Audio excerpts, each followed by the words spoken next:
নমস্কার, দেখছেন পথে পাঁচালীর সঙ্গে রয়েছে গৌরব। আর এই সময় আসা মানে এই সকলেই জানেন গুরুত্বপূর্ণ খবরের আপডেট দেওয়ার জন্য আসা। আর প্রথমেই নজর রাখতে হচ্ছে একেবারে আজ বাদল অধিবেশনের দ্বিতীয় দিনে মূলত কিন্তু বিধানসভায় রয়েছে অধিবেশন। আর অধিবেশনে আজকে কিন্তু দ্বিতীয়ার্ধে আনা হবে প্রস্তাব। কিসের প্রস্তাব?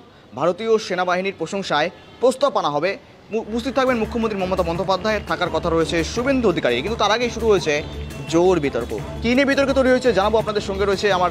আর এই সমস্ত বিষয় নিয়ে আপডেট নেব। সঙ্গে রয়েছে গ্রাউন্ড জিরো থেকে সরাসরি আমাদের প্রতিনিধি ত্রয়ন। একেবারেই মুখ্যমন্ত্রী থেকে শুরু করে বিরোধী দলনেতা শুভেন্দু অধিকারী সকলেই উপস্থিত থাকার কথা রয়েছে, কিন্তু তার আগেই শুরু হয়েছে বিতর্ক।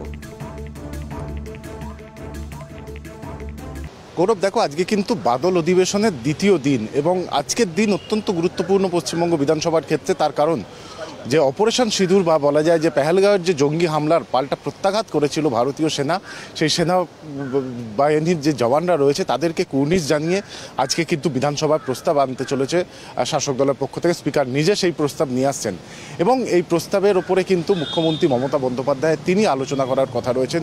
বিরোধী দলনেতা শুভেন্দু অধিকারী তিনিও কিন্তু এই আলোচনায় অংশগ্রহণ করতে পারেন বলে এখনও পর্যন্ত খবর। এবং একটি বিষয় নিয়ে কিন্তু ইতিমধ্যে বিতর্ক দানা বেঁধেছে এই প্রস্তাবের, যে সিঁদুর শব্দটি কিন্তু এই প্রস্তাবের মধ্যে থেকে বাদ দেওয়া হয়েছে এবং সেটাকে কেন্দ্র করে কিন্তু বিরোধী বা বিশেষ করে বিজেপি পরিষদীয় দলের তরফ থেকে যেটা অভিযোগ, যে এই সিঁদুর শব্দটিকে বাদ দেওয়ার মধ্যে দিয়ে কিন্তু সেনাবাহিনীর যে কৃতিত্ব তাকেই কিন্তু খাটো করার চেষ্টা করা হয়েছে। ফলে খুব স্বাভাবিকভাবেই অন্যদিকে আরও একটি বিষয়, যে অপারেশন সিঁদুর নিয়ে যেমন বা পেহেলগাঁওয়ের ঘটনার যেমন প্রস্তাব আনা হচ্ছে শাসক দলের তরফ থেকে, বিরোধীদের তরফ থেকে বা বিজেপির তরফ থেকেও কিন্তু দাবি রয়েছে যে মুর্শিদাবাদের যে ঘটনা, মালদা মুর্শিদাবাদের ঘটনা নিয়েও কিন্তু প্রস্তাব নিয়ে আসা হোক।